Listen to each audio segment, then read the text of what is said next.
Montana Fouts set to make her second start of the year, has an ERA close to 2 over her last 40 pro innings, Natasha. Yes, and Montana Fouts, when she is in the circle, she just gives the Talons a chance to win every single time. She brings the championship experience. She has Team USA credentials, and she just has the ability to take over the game pitch to pitch. Fouts arguably the top pitcher in the world right now. She will go up against a Cascade lineup that is the exact same as yesterday. 3 Florida Gators leading the charge right now for Tariah Flowers' side. Sydney Stewart, the catcher, picked up her first career hit yesterday. This is a Cascade team, Natasha, that's playing some great softball right now. Yeah, for me, it's the energy. Yesterday, they had energy from top to bottom. They were talking to each other, communicating, and you can really feel their presence on the field as a team yesterday. Portland picking up their second win in their inaugural campaign, handing the Talons their first loss of the season. They'll look to improve with a record above 500. But Montana Fouts, this is why you have an ace, a chance to shut down the opposing team. Coach of the Portland Cascade is a former Olympian, or still really an Olympian, Tariah Flowers, who you played a lot of softball with back in the day, Natasha. And I know her pretty well. We were freshmen together at UCLA and went on to be national champions there, and then also went on to 2004 Olympics and 2008. But just, I always say Coach Flowers has a brain made of softball. She loves this game and loves coaching at this level. Yeah, gold and a silver together. No big deal. Almost set for softball here, Corby Otis. The former Florida Gator will lead things off for the Portland Cascade.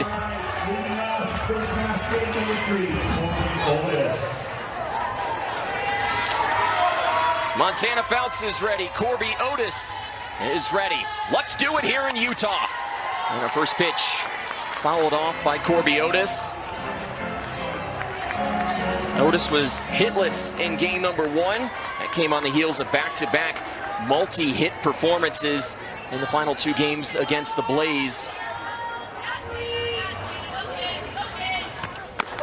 And Natasha, early in this outing for Montana Fouts, what's a key for her against this Portland side? The keys for her are going to be getting ahead. She will work that rise, that curve. We already see her working that curve, but she likes to work ahead, and she likes to go right at hitters. Does just that, gets the ground ball. Jordan Woolery, who started at third yesterday, at first today with Bree Ellis out of the lineup, steps on first for the first out. Yes, and Jordan Woolery, just a Swiss Army knife. You can put her all over the field. Yesterday was her debut at UCLA. Her senior year, she was playing first, but throughout her career, she played third. You can put her anywhere. And now Megan Grant steps in, fouls off the first pitch. She sees 2 hits in her pro career. Natasha, you sum up the distances of those 2 hits, it's over 600 feet. Which is incredible, and that, you know, can clear a baseball stadium, just to kind of give you reference of that 300 feet. And she just does such a good job of just being able to swing early, be the aggressor, and she swings hard. The first career pro home run would have left Oracle Park in San Francisco, as well as Fenway in Boston. Grounds it firmly off of Fouts. Good recovery and a smooth second out. That was Maddie Moore, the former Clemson Tiger, who makes the play for out number 2. A heads-up play for Maddie Moore to just hang on to that, with that tips off of Montana Fouts' glove. Fouts trying to throw up some zeros in this start.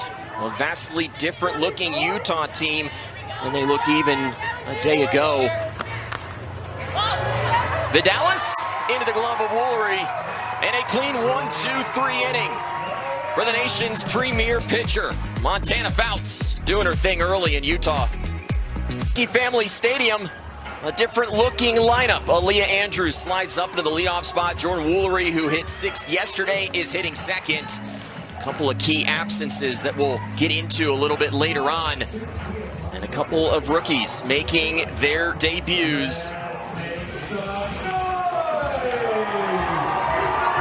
Kenzie Brown, the Portland starter, Second pro start, won her first, going 5 innings to take the win against the Blaze. The first pitch she throws to Aaliyah Andrews is a ball.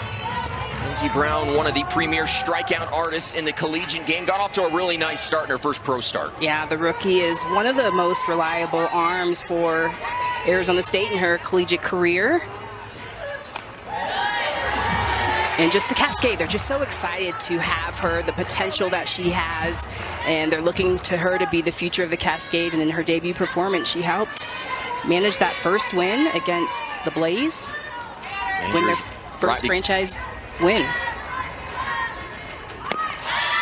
Leah Andrews comes in riding a 4-game hitting streak.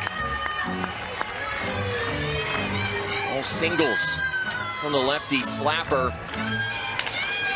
Trying to think of an MLB player like Luisa Rise, a guy who's known for contact. That's exactly what Aaliyah Andrews is known for in the pro softball world.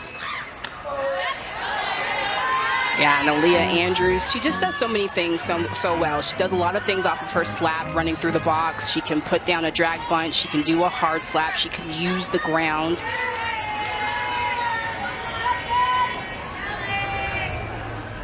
Three-one pitch from Brown is low, and a leadoff walk for Aaliyah Andrews. Mentioned a lot of people missing from the lineup for Utah. Savannah Collins can add. Sure, a couple updates on the Talons right now. So the everyday shortstop Hannah Flippin is out due to a leg injury, as well as Jada Coleman, who has been a stalwart in the outfield for them so far this season. But a couple athletes picked up out of the reserve pool. Taylor Beal, you'll recognize that name from Arizona, the infielder, getting the start at shortstop today.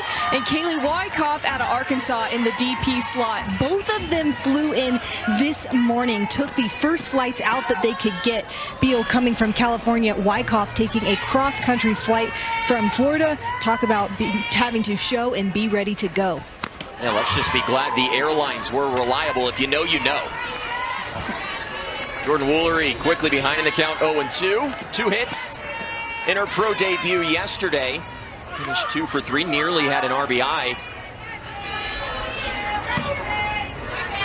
0-2 from Brown to the backstop, and that'll allow the speedy Aaliyah Andrews to advance to second. What happened there, Natasha? And that's that rise ball getting away from Kenzie Brown. But Sydney Stewart and Kenzie Brown, a new battery, they were rivals. Sydney Stewart going to Arizona, getting into a rhythm with each other, just trying to find the zone. Nice job to keep that one in front this time from the rookie backstop, Sydney Stewart. Third catcher off the board in the AUSL college draft that took place back in May.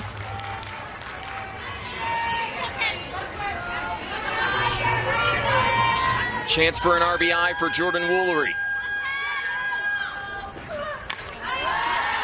And I think it's important early, Natasha, for this Talon side to get a run in, because this is a team that at least early on in the year has really struggled with runners in scoring position.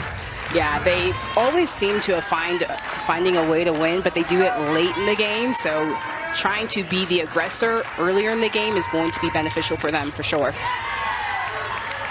And that was something that Sydney Ball-Malone, the head coach of the Utah Talons, talked about. She said, we're just putting too much pressure on ourselves right now in these situations. She was hoping that today maybe they would take some of that pressure off their shoulders. Absolutely, and I think Aaliyah Andrews, that first debut, having some good eyes, that sets the tone right there, just getting base runners on.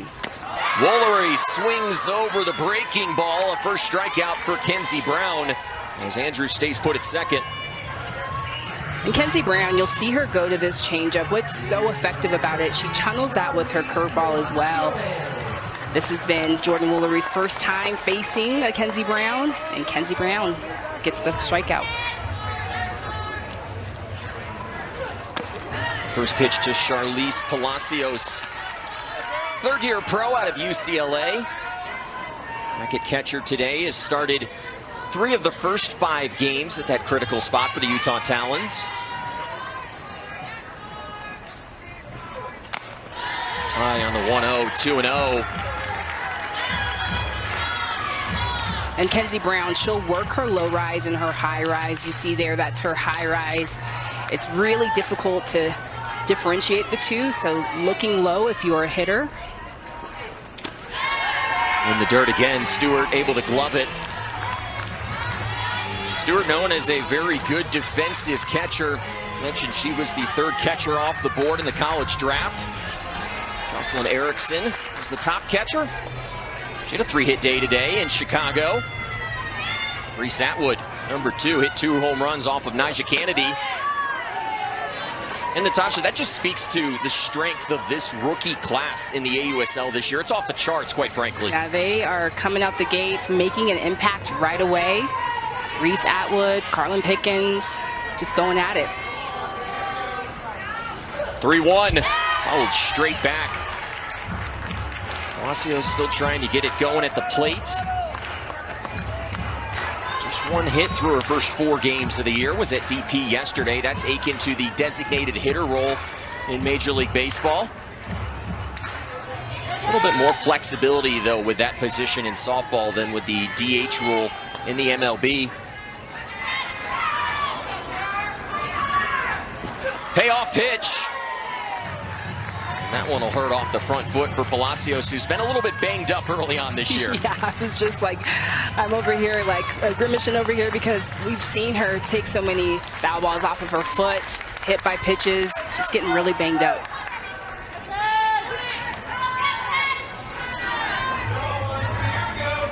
"3-2 on the way and swung on and missed. Kenzie Brown has the strikeout pitch going early. And that off-speed pitch is so crucial for Kenzie Brown. 2 strikeouts back-to-back on that off-speed to Woolery and now Charlize Palacios.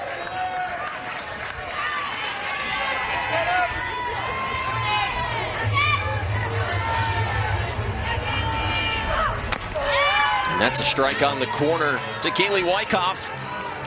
Anna Collins told you she was chilling on her couch yesterday. Got the phone call from General Manager Lisa Fernandez last night. Was on the first flight out of Houston, Texas. Now she's here in Salt Lake City and quickly behind an account 0-2. Sis Bates was there. A helping hand's always nice. Always there. Always in your back pocket.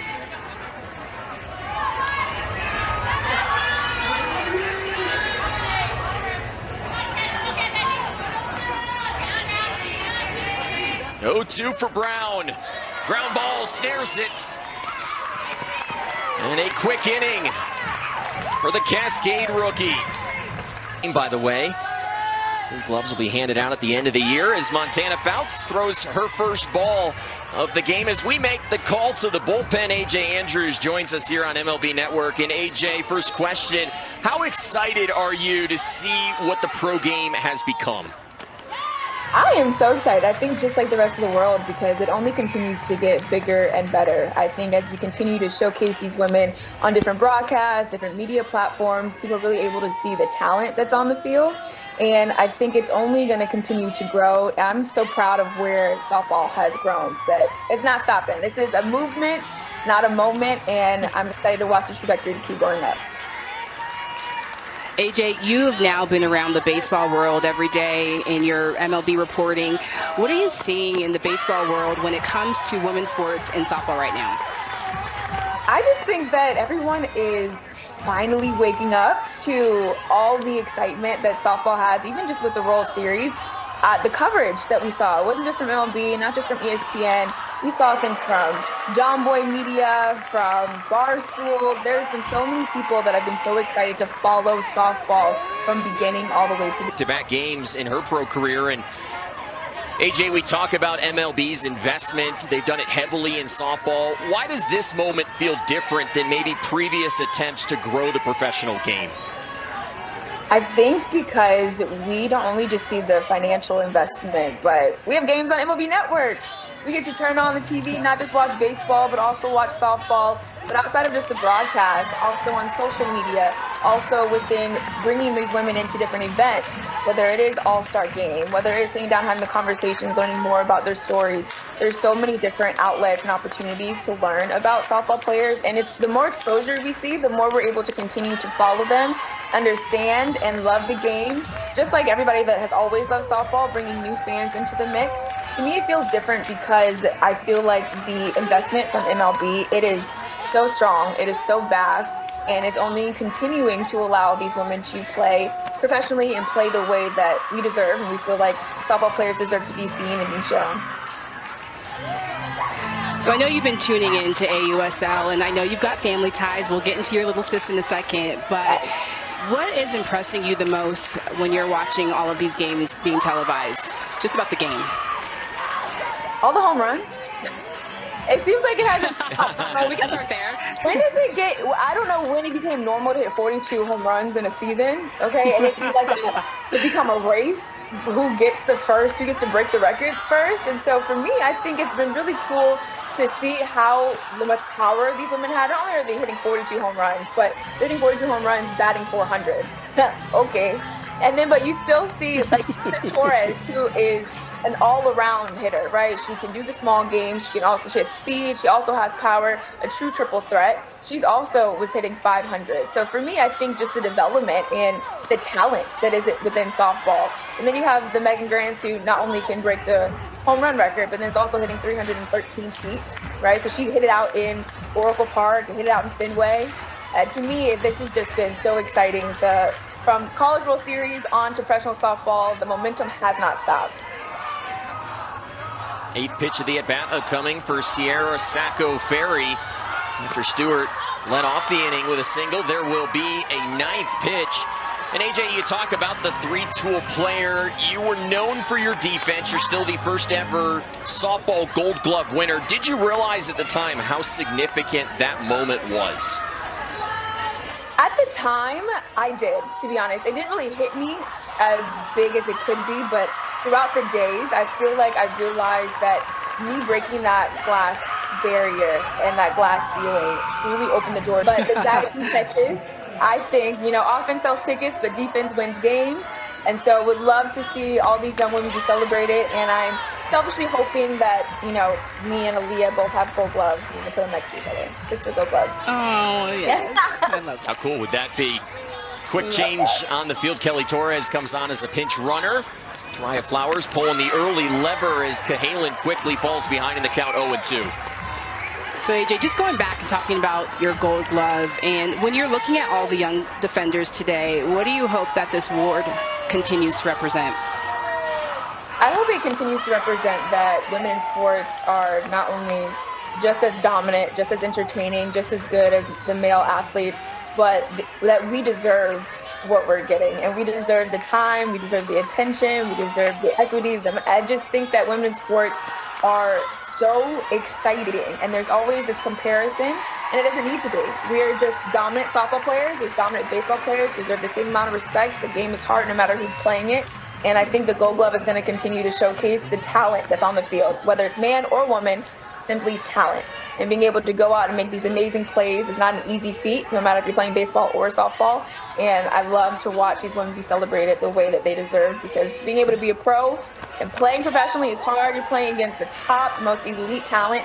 So to be able to, take away a hit from them is always fun, or be able to make these amazing plays, it only solidifies the talent that's on the field as you're competing against the talent that's at the plate. Amen. 1-0 pitch here from Montana Fouts on the corner. And AJ, you talk about that transition from playing in the collegiate game. You were so good at LSU, and then you come to the pro game. What's the biggest transition to go from playing in college to playing professional? I definitely think it is facing an All-American pitcher every single day. There's no let up. In college you have maybe the midweek game, you have a moment to catch your breath. You do not have that in professional softball. You are facing the most elite of the elite. And to learn that transition from college to pro, it's definitely something that it's a shift. And not everybody gets it their rookie season.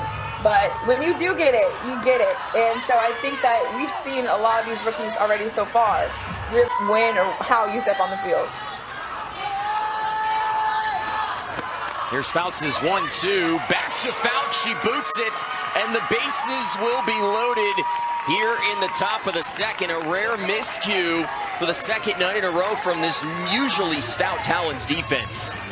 Yeah, the pitchers have been stellar for the Talons, just being able to fill their own position, but this just has a little funky bounce. This comes off Kennedy Powell's end of her bat. It looks like Montana Fouts tried to shuffle to get there, just couldn't glove it. Bases loaded. Now the base is loaded here as Cindy Ball-Malone makes her way out to the circle to talk to Montana Fouts.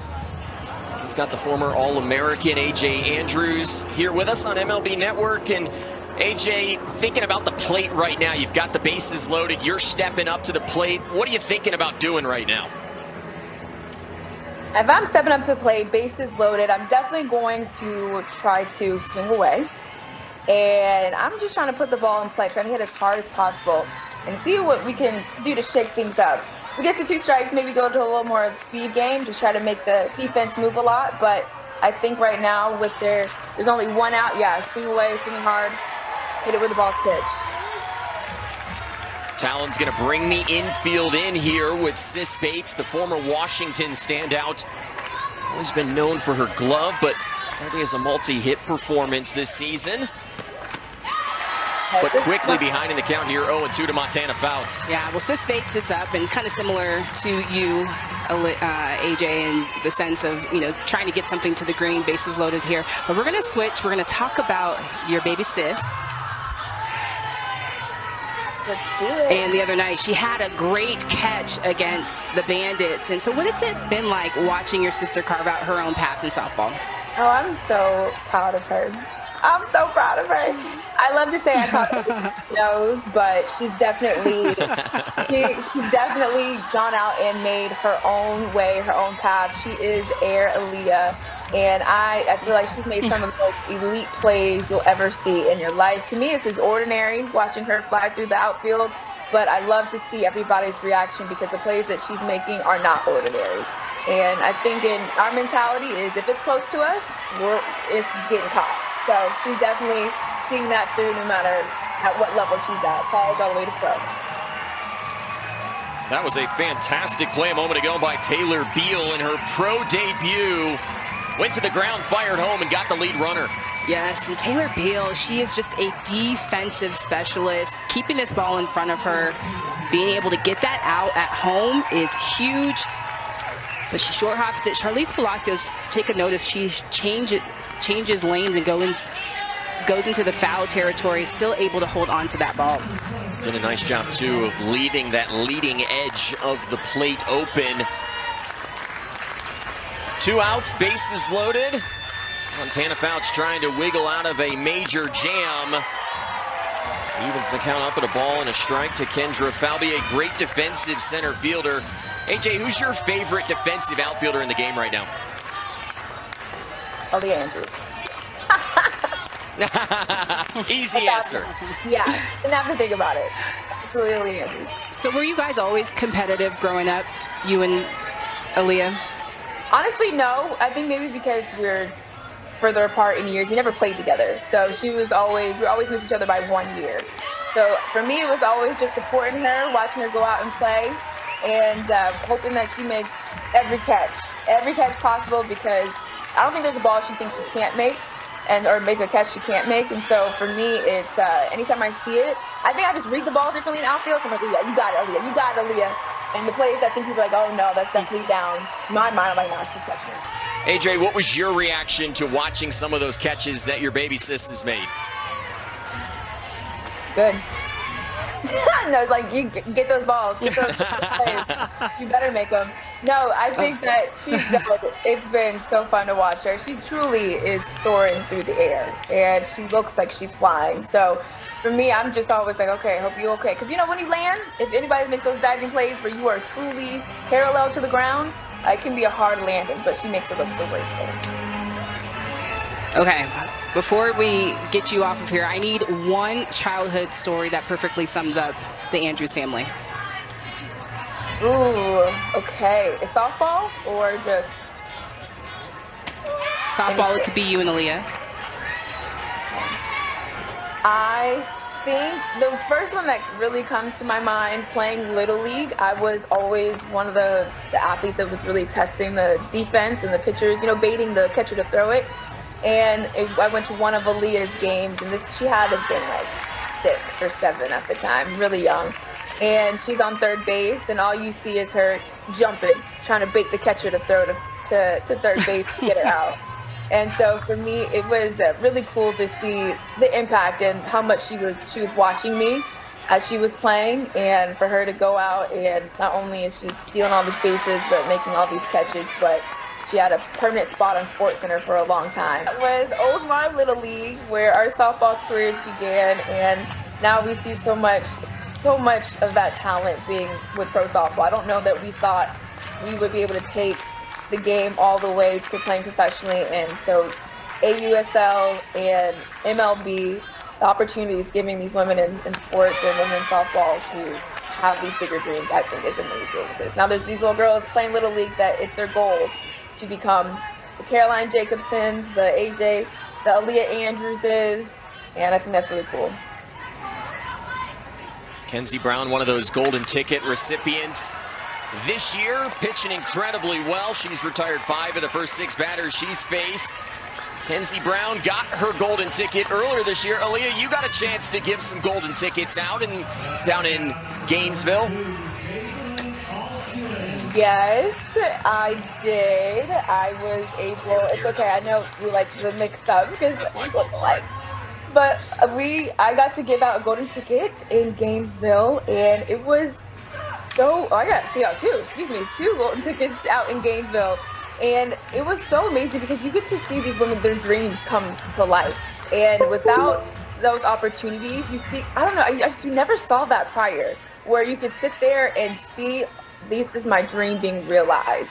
And I think the golden ticket is an opportunity for the entire world and the fans that the AUSL is essentially knowing that they've been drafted. And I think that's something that we should continue to do, continue to see, and continue to elevate within women's sports. Well, and the number 2 pick was Nyjah Kennedy. AJ, how excited are you to see her play the pro game? I think Nyjah's impact is insurmountable. I think she's someone that's been able to come on to the stage collegiately and then now professionally and truly make a name for herself and have the opportunity to allow Utah. Montana Fouts during that second inning, getting out of a major jam at the bases loaded, able to pick up a huge K of Kendra Falvey. Still scoreless as we head to the third here in Salt Lake City alongside the 2-time Olympian Natasha Watley. I'm Noah Frary. Natasha, how much fun was that talking to AJ? Oh my goodness, so much fun. It's been so fun watching AJ just take off in the MLB world, AUSL world, just covering the game and just knowing her tremendous background at LSU, being a defensive queen. I really enjoyed that conversation. It was a lot of fun. So fun to see some of the people that helped build the pro softball game now getting to reap the rewards of what the AUSL is doing, the future of this league. I think it's really cool. It really is, and you can really see, like, there's just so many different generations coming together. Like, we are really all in on making sure that this pro league gets the visibility. We are talking about it. AJ on her Dropping Diamonds podcast. Her social media, she's always pumping up AUSL, and so everybody doing their part to make sure that this league succeeds. So many greats associated with the league. Taraya Flowers, the head coach of Portland. My partner, Natasha Watley. Got Osterman, Lisa Fernandez. The list goes on and on. Yes, it does.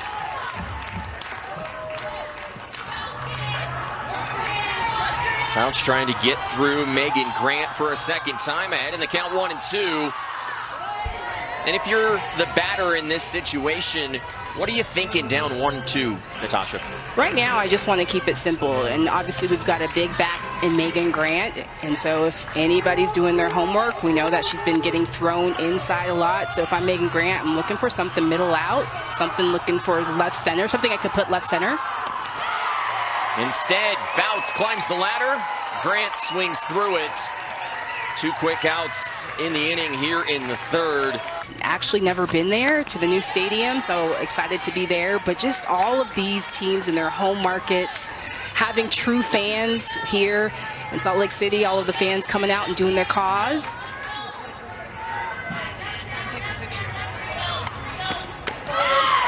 There's Fidelis. That evens up the count at a ball and a strike. I think the home markets have been the best part early on in this second season. A barnstorming last year of the nation. 6 home markets this year. just some of the traditions that have already been created. It's been special as Fouts misses low and inside.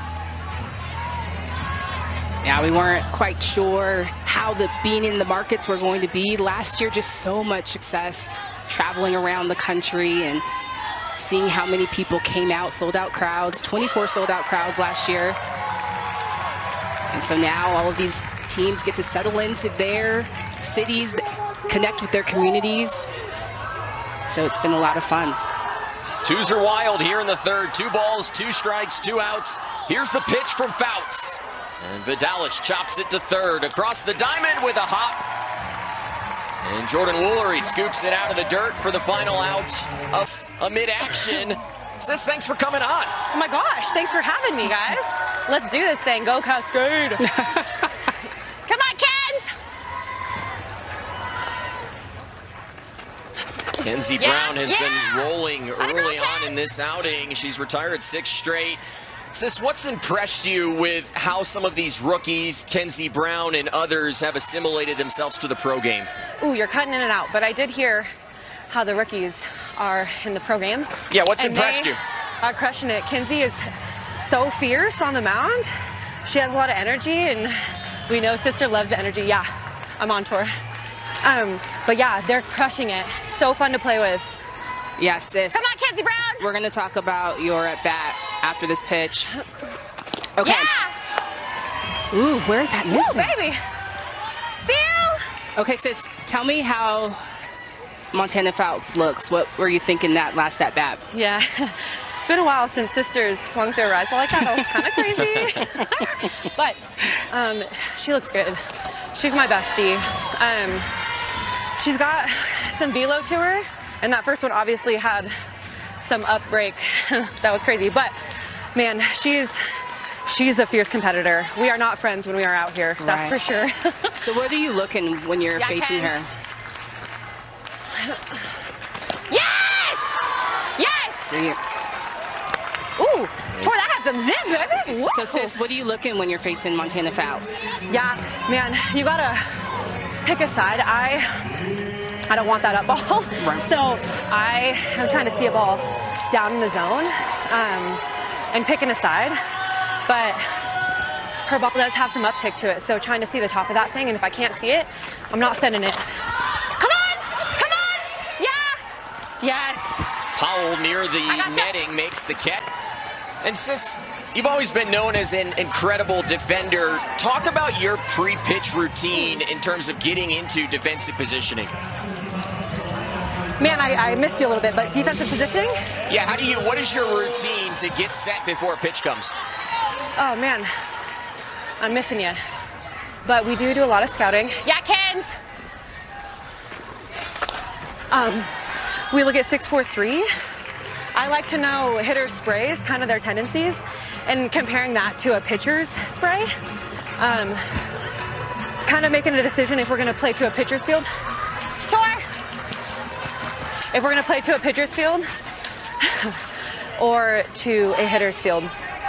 But my bestie up right now, she'd be doing some weird stuff up there. So yesterday we were talking through, yeah, Kens, where I was.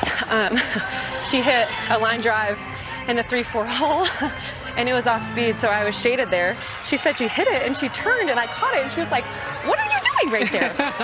You're like, you're fast, Aaliyah. Don't you know that? Girl. I love you. Come on, Kens. Yes. So sis, now you're playing second base this season. Usually we're used to seeing you on the left side. Any differences being on the right side of the defense? Yeah, when we made that decision, I was just like, man, let me just get mass reps. It is different, like different side of the field. The ball comes off the barrel a little differently. But yeah, I'm learning as we go, learning our defenders. Oof. I think that got off of Stewart's helmet, yeah. Foul tip off the bat of Andrews. Off the helmet of Stewart. Stewart appears to be a little bit shaken up, Natasha. Yeah, because that just hit right on top of her head. And, you know, when you've got that helmet on, the ringing of it, that got her pretty good. Stewart has been the primary catcher for this Cascade side since being drafted in the college draft. Started all 5 games behind the dish after an incredible career at Arizona. Able to get to her feet here, that's a good sign. And it looks like Stewart might have to come out of this game. It's a huge turn of events. Yeah, and just take a look. That just got right on top of the helmet. And just shook her up a little bit, I'm sure. So we'll get a new catcher coming into this game as the rookie Sydney Stewart forced to come out of this contest. Maya Flowers going to have to go to her bench here, and this Portland side's been red hot. You hate to see that in the midst of how well they've been playing over the last several games. Yeah, and especially Sydney Stewart. She has been an impact rookie, and she's just come out the gate just leading behind the plate. We saw her hit that single up the middle in the first, and she's just already been a staple for the Cascade, so I hate to see her go down. So hopefully she can shake it off a little bit. Kelly Torres is going to come into this game. Saw her pinch run earlier in this contest, now enters behind the plate for Sydney Stewart. And Natasha, if you're the pitcher in this situation, does it change much? It does. It changes a whole lot. And I'm sure that the team is scouting together. They're going through video together. So your backup catcher is always ready. But sometimes you're in cahoots with your starting catcher and you already have that game plan. I'm sure that will get shared. And more times than not, you don't skip a beat, but it's all about feels. And sometimes the feel, you got to get into a rhythm. It might take some time. First innings of work for Kelly Torres. After Sydney Stewart has started all 5 games to begin the year, she'll be behind the plate with Kenzie Brown still in the circle. How good has Brown been early? She has been tremendous. Going to that changeup, her being able to just pull the string on that, she is fooling these Talon hitters. Sis, you still with us? Yeah, here I am. Okay. Yeah, 2 strikes. I'm gonna be a little middle. No, 2 strikes? If she does, that's crazy. Yes, hey guys, I'm back. Come on, Kens! Come on, Kens! 1-2 pitch here from Kenzie Brown. Yes, Kenzie! And it is Let's swung go! through. Come Sis on! Bates, thanks for joining us. Thanks, you guys. And Kenzie Brown are dealing as Montana Fouts goes back out there for her 4th inning of work. Neither pitcher has allowed a run in this game. Fouts, the veteran, Kenzie Brown, just her 2nd career start.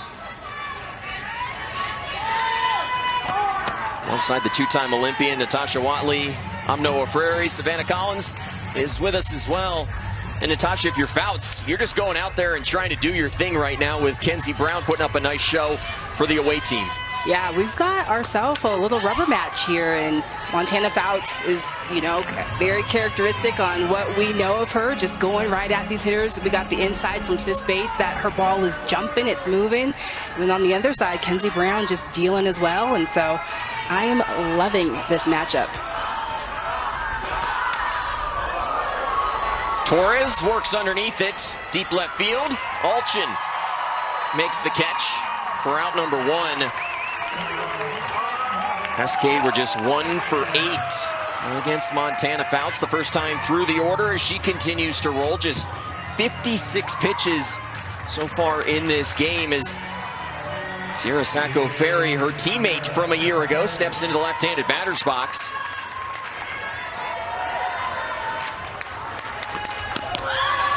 And a first pitch strike to Sacco Ferry. Walked off of Fouts back in the 2nd inning. That was some of Fouts' best work. Worked out of a bases loaded jam. Did not give up a run. Where'd that miss, Natasha? Just on the outside corner. That's Fouts' backdoor curve. And as a hitter, like Sis Bates was saying, you're looking levels. You're looking side of the plate. So that's a hard pitch to lay off of. And she's just not getting those corners on that. Doesn't get the upper part of the zone as well there. Falls behind 2-1. pro zone a little bit bigger than the college zone, about one softball higher at the top of the zone. Let's be honest, these pitchers need it against these elite hitters. Yeah, these hitters, they can hit at all zones. We've been seeing that with Megan Grant. She can go to all fields as well. But Sierra Sacco Ferry just starting to get back into a groove. You can see her tracking the ball a ton better than her first series. She just didn't have the timing, weak contact. Playable in left, Alchin in foul territory. And Fouts continues to excel against left-handed hitters. They're 0 for 7 against her tonight. Kind of that reverse split out of the right-hander, Montana Fouts.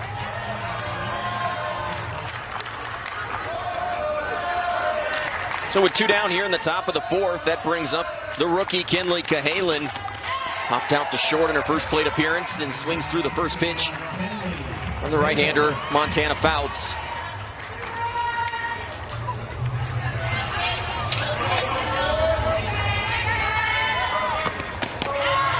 And Fouts working quickly is ahead in the count 0-2.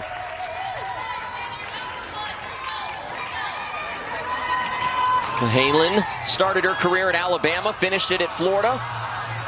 Fouts is a legend in Tuscaloosa. And a legend perhaps brewing here in Salt Lake City. Today for the Cascade.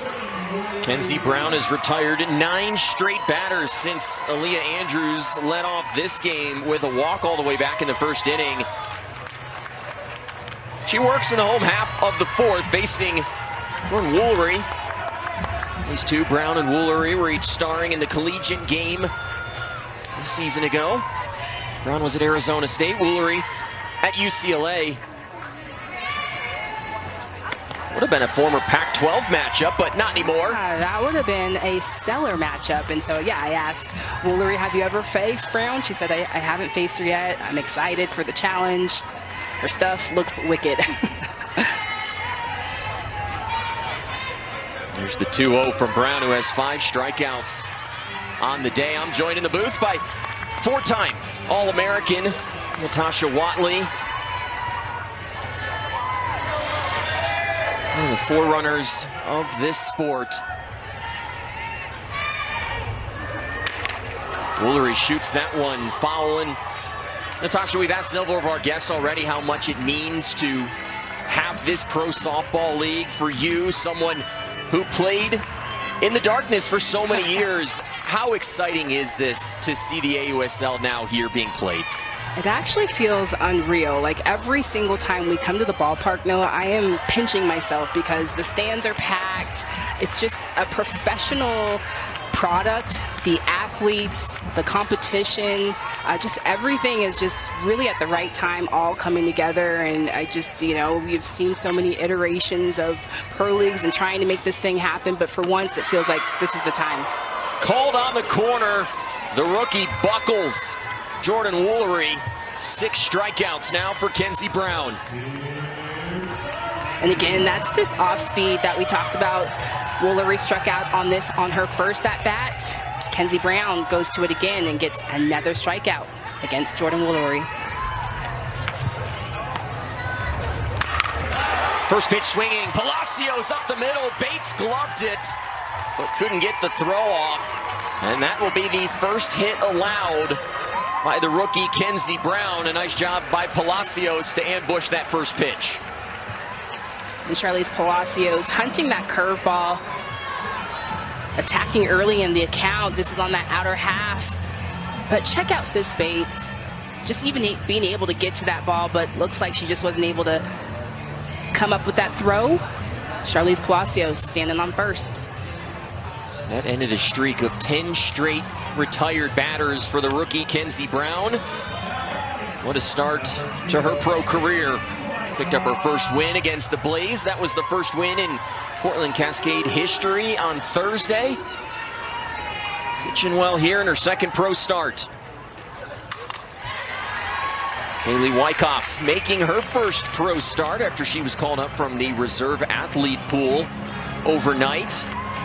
Talons, as Savannah Collins told you earlier, dealing with some injuries right now. Jada Coleman, Hannah Flippin, both placed on the injured list. Bree Ellis a little bit banged up as well. Wyckoff shoots it into left center field.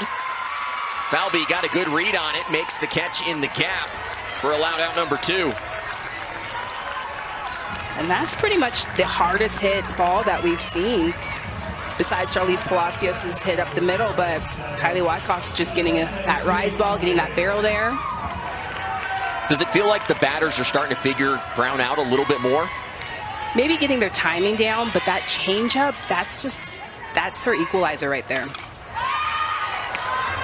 That changeup, one of the toughest pitches in pro softball. I think the word equalizer was perfect. Yeah, it definitely is. And as a hitter, I mean, you hate it. You hate it. But at this level, you have to have one. If you don't have one, these hitters are too good. And they're going to get that timing down. So you've got to have something that can keep hitters off balance. Savannah Jaquish at the plate. Hasn't hit a hit yet early on in the season. We saw her in the batting cage after yesterday's game, getting some extra swings in. She's trying to figure out her right-handed swing right now.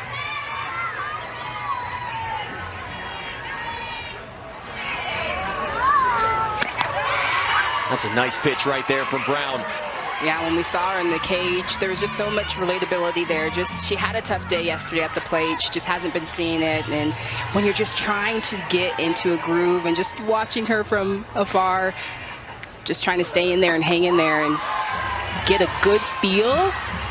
And all she said is, she's like, I just want to hit the ball hard and put the ball in play hard. 2 balls, 2 strikes, 2 outs, bottom of the 4th inning. A pitcher's duel so far here in Salt Lake City. And Jaquish stays alive.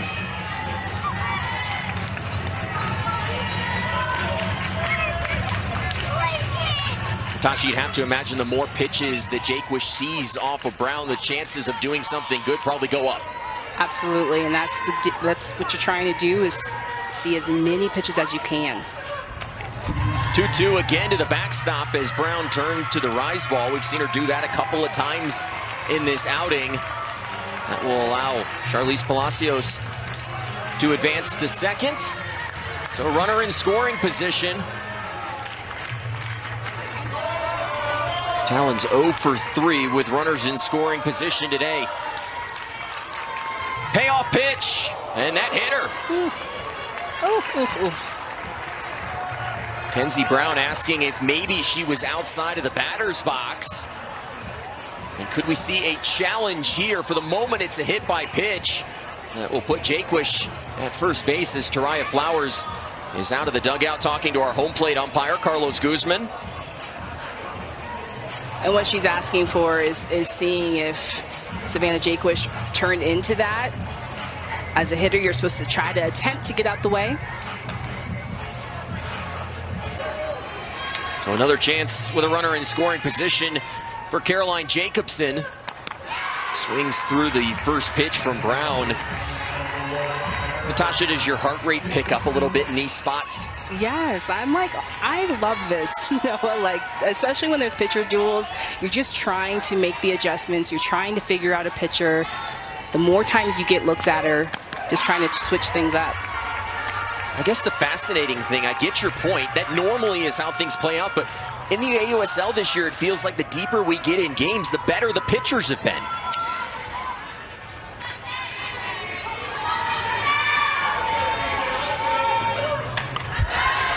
As Jacobson spoils a tough pitch. Yeah, and I've just been impressed with the pitchers, especially the rookie pitchers. Carlin Pickens going complete games. Kenzie Brown in her debut going a complete game. Yesterday, Sam Landry had a complete game, not a rookie, but Maya Johnson. Maya Johnson is a rookie. With a spark. Yep. Here's the 0-2, grounded. Bates gloves it, short flip to short for Cahalan for the final out of the inning. Kenzie Brown doing her. My list. Carlin Pickens was the #1 overall pick in the AUSL college draft as Montana Fouts hits Kennedy Powell. And the first batter is aboard here in the 5th. Runs first 4 games. They put up 11 today as Bates drops down the bunt. There's some confusion And the first two are aboard here in the top of the fifth for...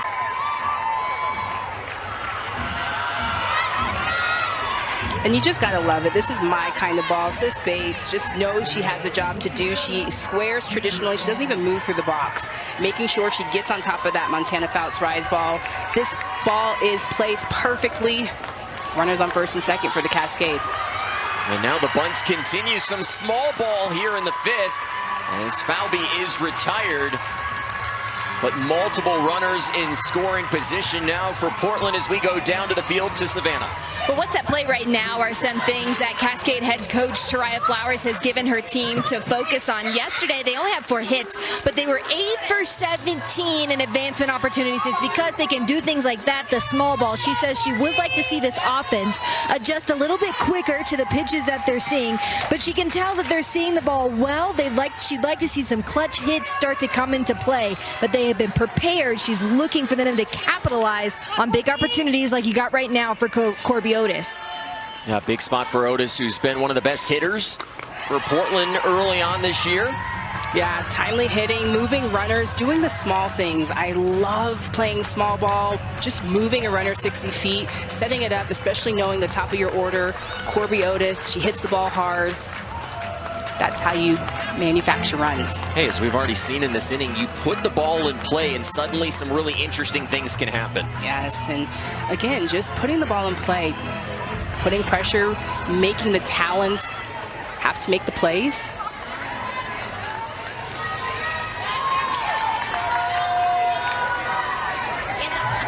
Two runners in scoring position. Powell is at third. Ground ball. That's going to do the job. Into center field. Powell's in. Here comes Bates. And the Cascade get to Montana Fouts in the fifth. And that is the timely hitting that I am talking about. Corby Otis stepping up big with runners in scoring position. This is a curve on the outer half. She goes right back up the middle, but with the speed of Powell and Bates, you know that they're standing up safely. 2-0 Cascade. And it is just the first time this year that the Cascade have scored outside of the first 3 innings. All 18 of the runs coming into today had been scored in those first 3 frames. And we heard Savannah talking about wanting to come through in a pressure situation. That was massive for Portland's hopes to take down Montana Fouts today. Well, you just want to capitalize on opportunities. You're not going to get a lot of opportunities facing a pitcher like Montana Fouts, especially the way that she's throwing tonight. Her pitches are effective. She's going through the zone. She's hitting spots. So whenever you get an opportunity, you must capitalize.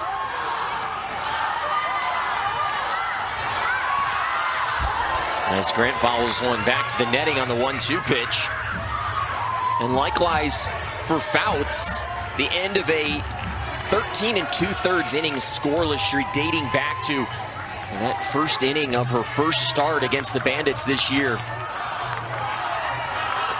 1-2 pitch away to Grant. She lays off. Now you get a chance to see one of the most unique routines in the batter's box as Megan Grant recenters herself and gears up for this next pitch. Puts that one in play. Fouts worked away from her, and it pays off as Alchin makes the catch for out number 2. You think about some of the more famous routines in the batter's box. I think of Nomar Garcia-Parra back in the day, Derek Jeter, and now Megan Grant here in the professional ranks.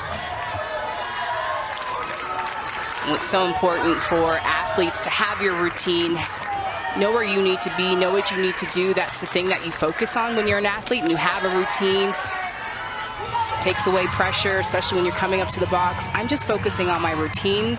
I do this every single day. Lets you be present a little bit more. Here's the 1-0. It's in the dirt. I even heard you eat the same breakfast every day. Oh, yeah, right. No, that's only for broadcast. Tori Vidalis at the plate against Montana Fouts. These two were teammates a year ago on that Talons side that won the inaugural AUSL softball championship.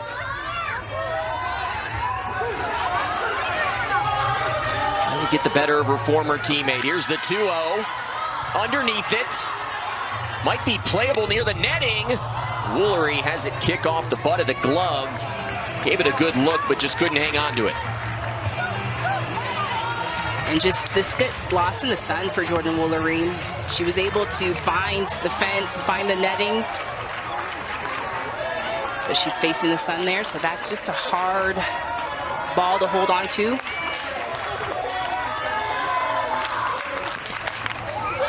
Stays on the 2-1, popped up in the infield. Maddie Moore makes the call, and the success that the AUSL gives us on these broadcasts. We got a chance to talk to Sis Bates while she's playing second base, and now Bree Ellis with some entertainment here as we head to the bottom of the 5th inning.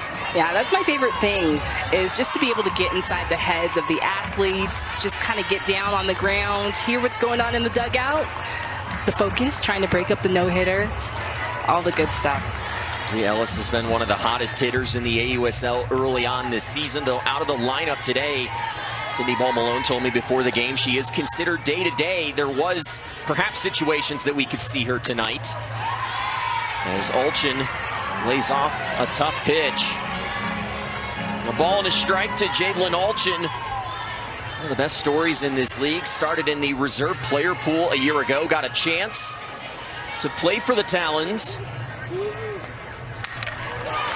She grounds to first. Her former teammate, Tori Vidalis, snuffs out her opportunity, but got a chance to play, took advantage, was a draft pick, and now starring on this side. Yes, and that's the whole thing when you're a reserve athlete, when you have that opportunity to play, you want to make sure you make a case for yourself. Now she's a signed player, has a signed roster spot on the Talons. So just thinking about some of the reserve athletes, Taylor Beal today, out of the reserve pool as well. Kylie Wyckoff. So just this the opportunity to come play, make a name for yourself. Last year, her jersey name was Velcroed on. Now it's sewn on. She has secured her spot in this league. Rookie on rookie right here, Kenzie Brown from Arizona State. Maddie Moore starred for John Rittman's Clemson Tigers. Took last year off before playing her first professional career this year in the AUSL. And swings through the 1-1 as she falls behind. And now, if you're the pitcher, you're thinking about sending Moore down. Yeah, and this is where you want to go right at the bottom of the lineup. Going at a Maddie Moore, knowing you got her to strike out last at bat. This is going to be a big batter to go right at. Maybe a setup pitch right there from Brown. That's on that outer half. If I'm her, I might go back to that changeup.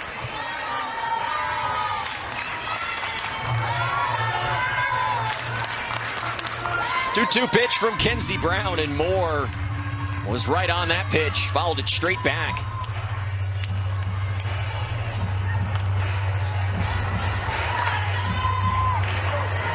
Utah trailing for the first time in this game.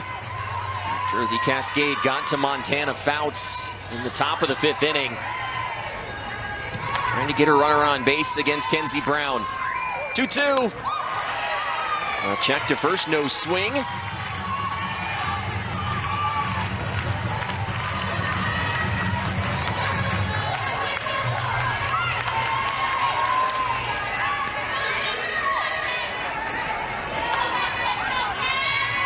Payoff pitch to Moore. There's the changeup. Buckles her at the knees. And Kenzie Brown has strikeout number 7. This pitch is so money. She can just place it. You know it's coming, and it's a knee buckler. Just check out Kenzie Brown right after this reaction. Fire me up. First pitch in the dirt to Taylor Beal, another reserve player pool call-up. Fouled out to third base in her first career plate appearance, did Beal, who played her college ball at Arizona. Joe's bunt there, that's a foul ball. And a quick note on Brown, who recorded her 7th strikeout. That's tied for the most by an AUSL pitcher this season with Amber Pfizer, who had 7 Ks in that complete game win for the Bandits earlier today. Yeah, she was dealing today too, and man, did the Bandits need that win. And Pfizer just coming out there, leading in the circle, trying to get some momentum going for the Bandits, and they walk away with that win.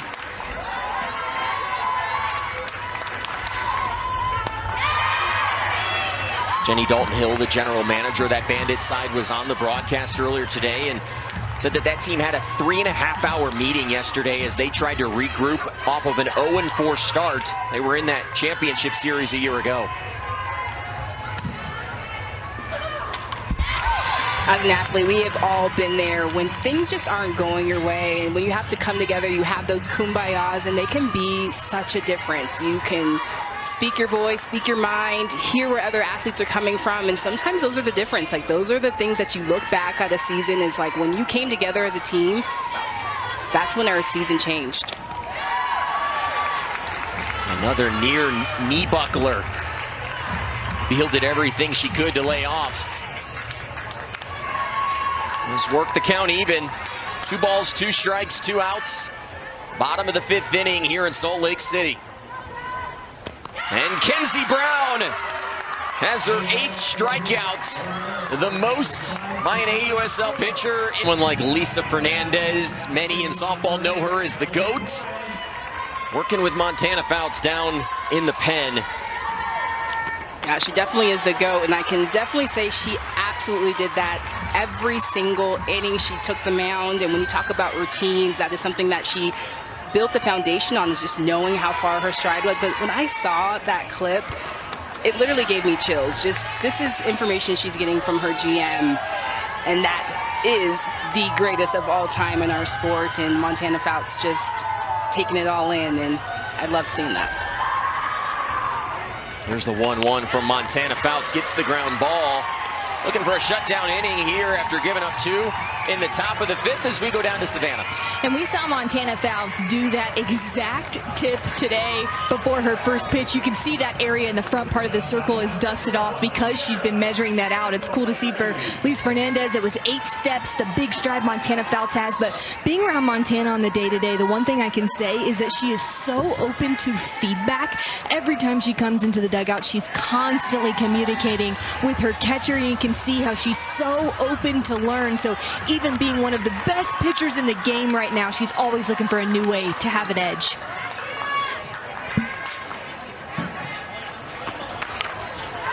A ground ball gloved. Beal to first. 2 outs in the inning. And Natasha, you would be the first to say that being willing to accept feedback is what's going to ultimately make Montana Fouts an incredible pro. Yeah, even as a pro, you still want to continue to learn. You still want to continue to develop. And you can see Montana Fouts, she has become a much better pitcher, in my opinion, from her days at Alabama. Just more precision, better placement, better jump, better sequencing. And so to be able to receive that as an athlete and to be able to be open and hearing advice from anybody, I think it speaks volumes to Montana Fouts. Montana Fouts has made it known that she wants to be on that 2028 Olympic team. No better to help you get there. And Lisa Fernandez, who went to so many Olympics in her own, won a gold medal in 2004 with Natasha Watley as a teammate. We've got a pinch hitter at the plate. This is Owley Newland, 3rd-year pro out of LSU. This is normally where Kenley Cahalan bats. Newland, small sample size this year, has gotten some pinch hitting opportunities. These are spots that you want to take advantage of as you try to further solidify your role on a team. 0-2 pitch to the backstop.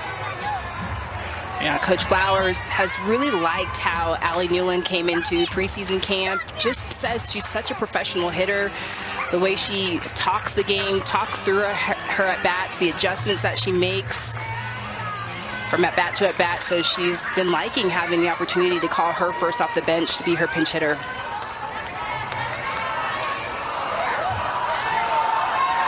Fouts trying to put up a 0.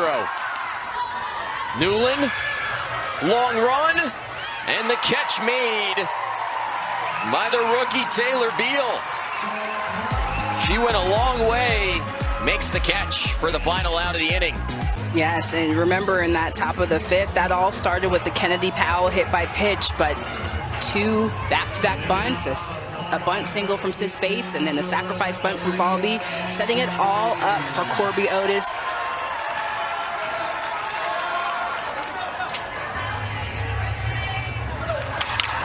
Rookie Kenzie Brown putting up the best outing of her very young pro career, just her 2nd career start. Bandits were 0 for 8 against her the first time through. Slightly better, they were 1 for 8 the second time through the batter's order. The rookie out of Arizona State putting on a show on the road. So Natasha, you're the Talons here.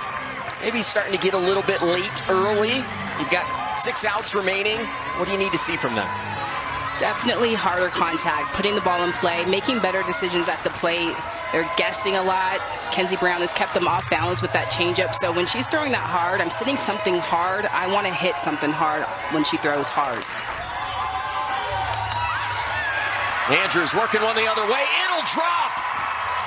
It caught chalk. And Aaliyah Andrews has just the 2nd hit of the game for the Utah Talons as they try to stage a late rally here in the 6th. And that's how you get it going. Aaliyah Andrews just battling through this at-bat, last at-bat, striking out, seeing the ball deep, just keep battling, putting bat on ball, and she finds a way to get on first. And now you have the speed of Andrews over at first base. And Jordan Woolery, who had the 2nd most RBIs in NCAA history this year with 117. Swings at the first pitch, fouls it back. And down to Savannah we go. We're hearing some talk in the Talons dugout about how to approach Kenzie Brown, and they're just talking about how, sometimes you can be looking for that drop ball. That's something that they've made a lot of contact with today. Maybe laying off the rise, but knowing with 2 strikes, she's going to that change, and it's challenging because you don't stand in the batting cage and hit changeups all day. It's not a pitch that you usually practice against, and that's really what's thrown them off a lot. Natasha, what was your approach against the changeup? Definitely facing someone like a Kenzie Brown, you want to try to think about practicing not hitting that changeup. So she's setting that changeup up. Now people have that in the back of their head, but when you're taking your hitting rounds, practicing on sitting off of a changeup, having your BP thrower mix speeds, because honestly, her best pitch to hit is that drop or her curve. Upstairs from Brown, that'll even the count up at 2 balls and 2 strikes. Talons came in with the league's of ERA, but it is the Cascades who've allowed just 2 runs over their last 15 innings. This staff has been fantastic. Woolery, a chip went flying off the bat. Cahalan makes the easy catch for out number 1. Sam Landry was fantastic yesterday in game number 1. First complete game for her as a professional. That helped Portland pick up their 2nd straight win after starting the year 0-2. Now eyeing a series victory if they can finish this game off.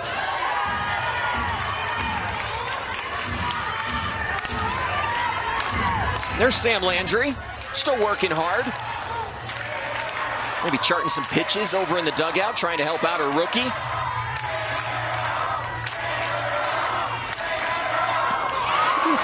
There's that changeup again. It is dirty money. That changeup is sick. But Sam Landry has stepped up as the leader, especially of the pitching staff, in the back pocket of Kenzie Brown, and just really saying, hey, I got you. Well, Palacios chases upstairs, falls behind 1-2. She picked up the first hit of the game for the Talons against the rookie Kenzie Brown. And now the pesky shoe has to be retied. It's a little harder with the cameras on you, I would imagine. Yeah, but after that Carolina Blaze game, Kenzie Brown looked in the dugout and just said, hey, I hear you, Sam Landry. And Sam Landry kept saying to her, go right at. Do not pitch around any of these hitters. Continue to go right at. It's been the theme this weekend. Portland coming right at the Utah Talons.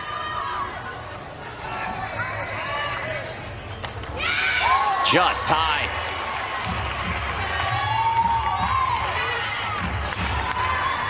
The Cascade, one of 2 expansion teams in the AUSL this year. The Oklahoma City Spark, the other. And both are off to really nice starts. 2-2 pitch. High again.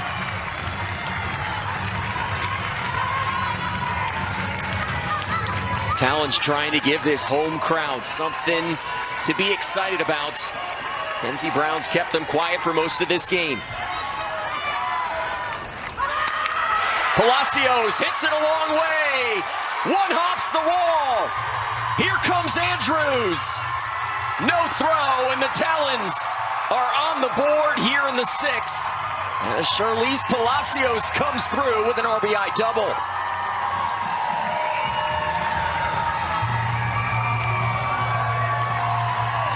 And this late in the game, you are starting to see the tendencies of Kenzie Brown in any of her pitch counts or pitchers counts. This is a 3-2 count. She's going to that changeup. And if I'm Charlize Palacios, I am absolutely thinking that. You can tell she is sitting on this pitch and she's able to capitalize. She puts the Talons on the board. Palacios is a player that the coaching staff said still trying to grow as a hitter. We know her as a fantastic defensive catcher. She's been putting a lot of work in. She comes up with the RBI double. Now Rachel Becker going to pinch run for the catcher, Palacios. If you're not familiar with softball, Palacios would be able to re-enter this game in the 7th inning. Smaller rosters in professional softball than at the MLB level. Trying to give these coaches a few more levers to work with in these big spots.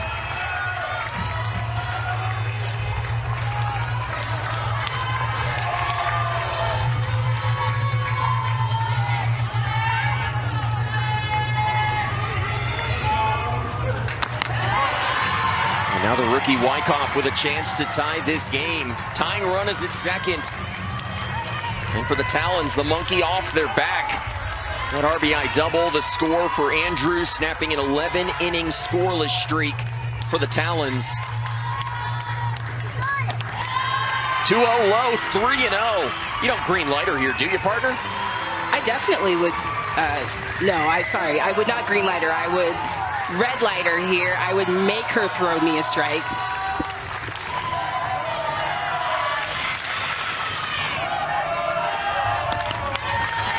A strike there at the top of the zone to Wyckoff, who hit a ball as hard as we've seen all night into the gap in left center field back in the 4th inning. First pro game for Kaylee Wyckoff. 3-1. Oh my word. It is just wrong. Wyckoff was sitting on her couch, maybe watching this game last night, and now she has to face that.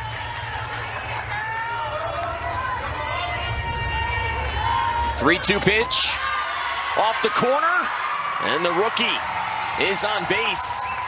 Runners on 1st and 2nd and 1 out here in the 6th. And Kylie Wyckoff, just a really good AB right there, seeing a ton of pitches, getting up 3-0 and still being able to have some discipline. That's a tough pitch not to swing out with 2 strikes. And now Savannah Jaquish steps to the plate. Stares at a first pitch strike, and if you believe and do, I do. Savannah Jaquish certainly due for a hit right here. Has not had a hit this year, got on base by way of the hit by pitcher last time up, just the 2nd time that she's been on this season. Trying to come through for the Talons late.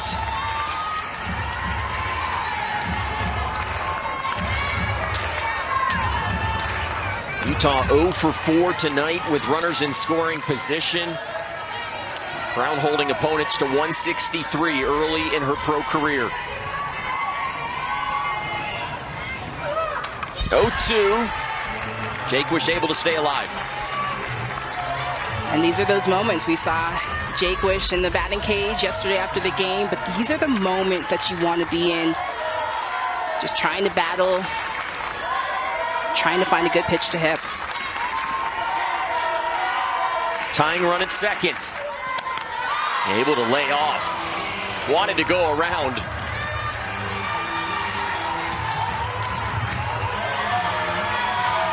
Kenzie Brown in the driver's seat. 8 strikeouts today for the rookie in her second pro start.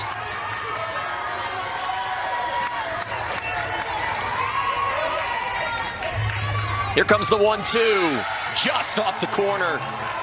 A lesser man behind the plate might have called that a strike. It's a tough pitch right there. A good take from Jake Wish. Not a bad spot to miss.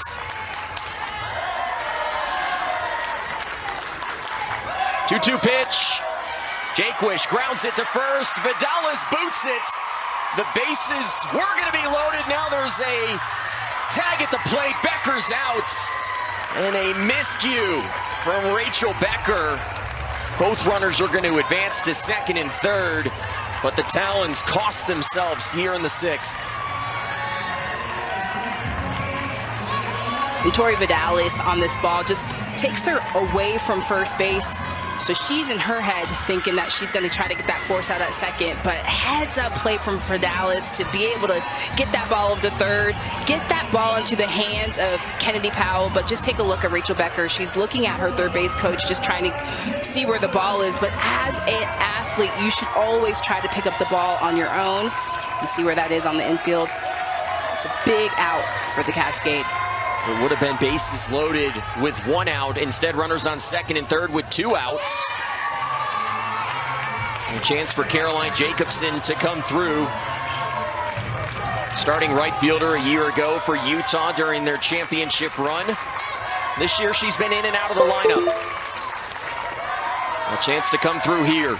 0-1 from Brown. And Jacobson down big.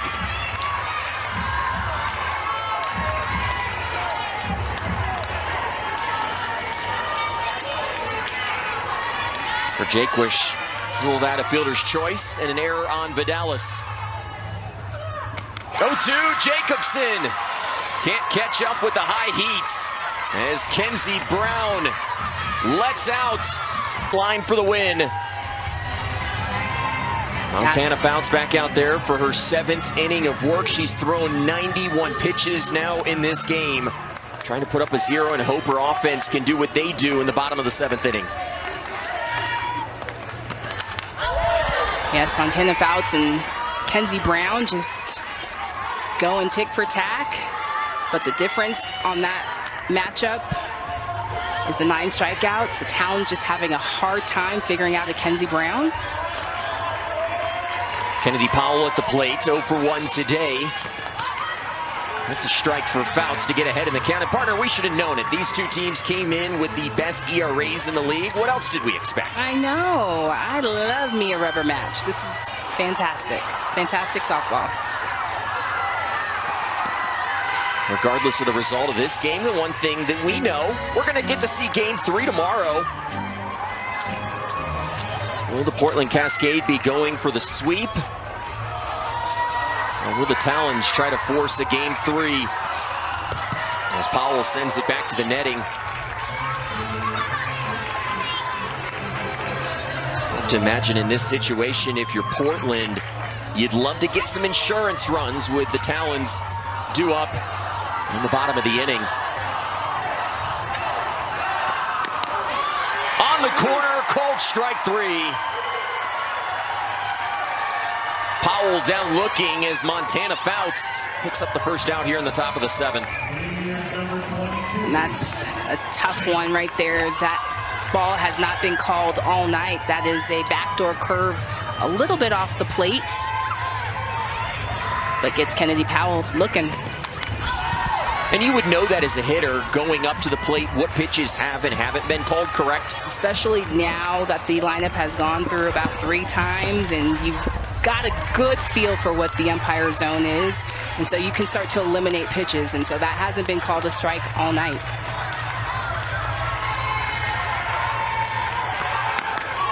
Sits Bates, chased the rise baller last time up, lays off of it there. She told us these two best friends off the field, not as much between the white lines. Sis Bates was actually in Montana Fouts' wedding earlier this year. And Sis Bates returned the favor. Montana Fouts is going to be in Sis Bates' wedding in September. Yeah, and that's what makes it so fun, right? Your opponent's on the field and besties off the field. It's fun when they can turn it on and you can see them compete against one another. It's all competition. Bates sends one into left. Easy for Alchin. 2 outs in the inning.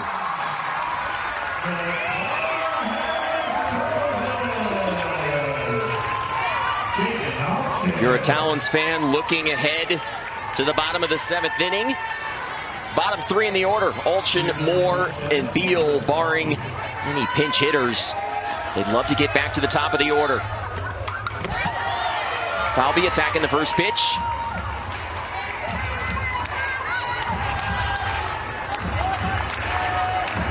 Tasha, you're about to go back to the plate as a hitter after your pitcher maybe throws up a 0. How much momentum does that give you? It gives you a ton. It gives you a lot of confidence. You know that your pitcher's dealing, so you want to be able to support her in the circle. So as a hitter, you could be a little bit more aggressive earlier in the count.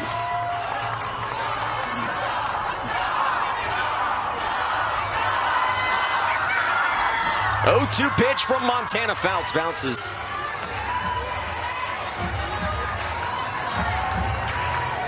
Fouts came into the day with the best ERA by a starting pitcher in this league, and it's gone down. Just 2 earned runs allowed through 6 2/3. Falvey ground ball. The throw is in time, and we head to the bottom of the 7th inning. Back and even the series. Kenzie Brown back out there. She's been fantastic this evening. 1 run through 6 innings.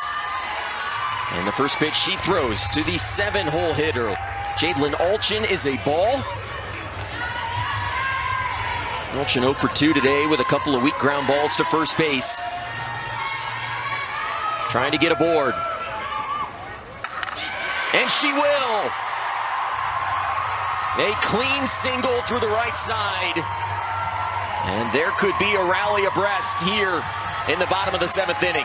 You can see the Talons now are expecting that changeup. They're expecting it in all counts. Jadlyn Alchin is sitting on this changeup, and she just ropes it to the right side. But if you're Kenzie Brown, I've seen Kenzie Brown being able to completely change her game where she's throwing completely all rises, all drops. So I feel like in this situation, she's got to throw the changeup in less frequent counts.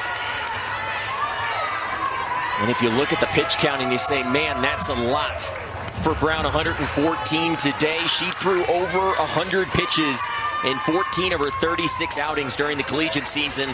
Season high was 146. You don't see that in the Major League Baseball game. Pitchers rarely going above 90 these days. One of the days of Nolan Ryan where he used to just go the distance. Brown trying to go the distance here. 2-0 pitch is low. And you can feel the pressure right now. Yeah, and Kenzie Brown just getting behind because the go-to has been that changeup. So right now she's going to have to try to find something else. Going to that cutter, going to that drop, going to that rise, that low rise, trying to throw that for a strike. That pitch right there.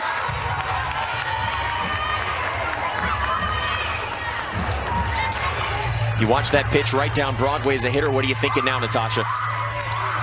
Well, if I'm Talons, I'm still in the back of my mind. I'm still thinking about that changeup. So something slow. Instead, it's upstairs, and the first 2 have reached here in the bottom of the 7th inning.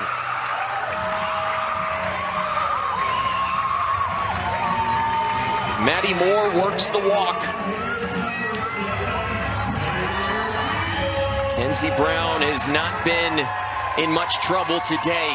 Cascade getting Peyton Gottschall warming down in the pen. Big spot. And the rookie, Taylor Beal, up in a big spot, unable to get the bunt down. And I like this decision to have Taylor Beal square, sacrifice, knowing you've got your top of the order coming up, Leah Andrews, Jordan Woolery.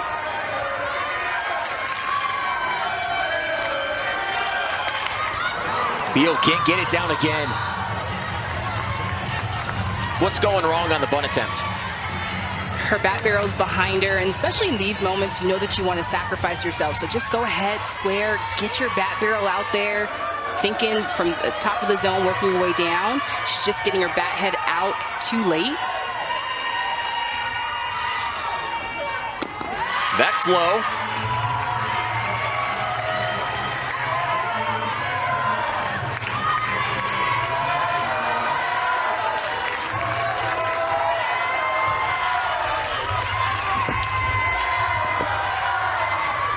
A big spot for Taylor Beal. Gets it down. Brown has one play. A successful at bat for the rookie, and now two runners in scoring position, and the winning run is at second. And that gets the job done. Taylor Beal just slowing herself down. Kenzie Brown going to that changeup, and in this situation, she's just trying to find strikes, but Taylor Beal doing a good job of putting bat on ball. Two runners now in scoring position. That'll bring up Leah Andrews, a chance to go home a hero. The Talons had a walk-off win in extra innings to finish off the Bandits and complete the sweep in their first series. Trying to pick up a walk-off here to even this series ahead of tomorrow's Game 3. And they're going to intentionally walk Leah Andrews to face Jordan Woolery, who had the second most RBIs in NCAA history this year with 117. Well, it goes both ways. You know, you walk Leah Andrews, and now you have a force play at every base, and so that's kind of the mindset that I think that Coach Flowers is going in. But again, it is the most clutch hitter coming out of college softball right now with Jordan Woolery, who thrives in these moments. And so this is a tough situation of, you know, do you put Leah Andrews on and try to go straight at Jordan Woolery? And so we shall see. And look at Bree Ellis right there, pumping up this home crowd, sensing a moment. And I just got past an incredible note from our stats guy who's been working so hard. The last time Jordan Woolery faced Brown, it was a home run back in 2023. Oh, goodness. Which is funny because I asked her if she'd ever faced her, and she said no. So she's just hitting bombs and doesn't even know who she's hitting them off of. And you would think this is a pressure moment for Jordan Woolery, but she hit one of the biggest home runs in recent UCLA history just a week ago in the Women's College World Series. Fans on their feet. And a first pitch strike from Kenzie Brown. Nowhere to put Jordan Woolery. You got to go right at her. 117 RBIs during the collegiate season for UCLA.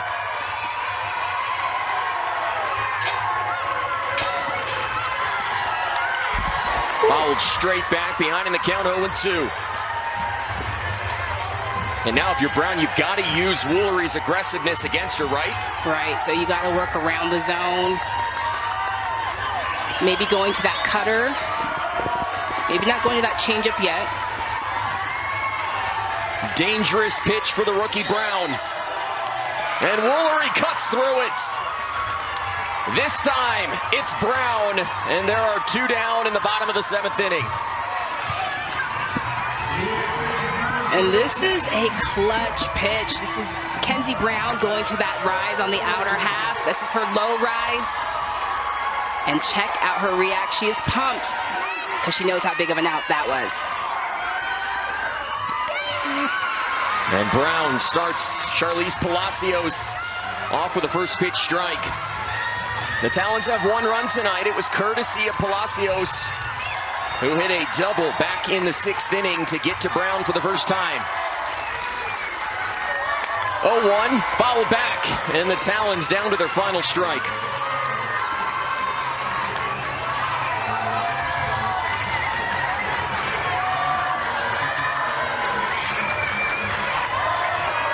Talons 0 for 6 with 2 outs tonight, 4 for 16 in the series.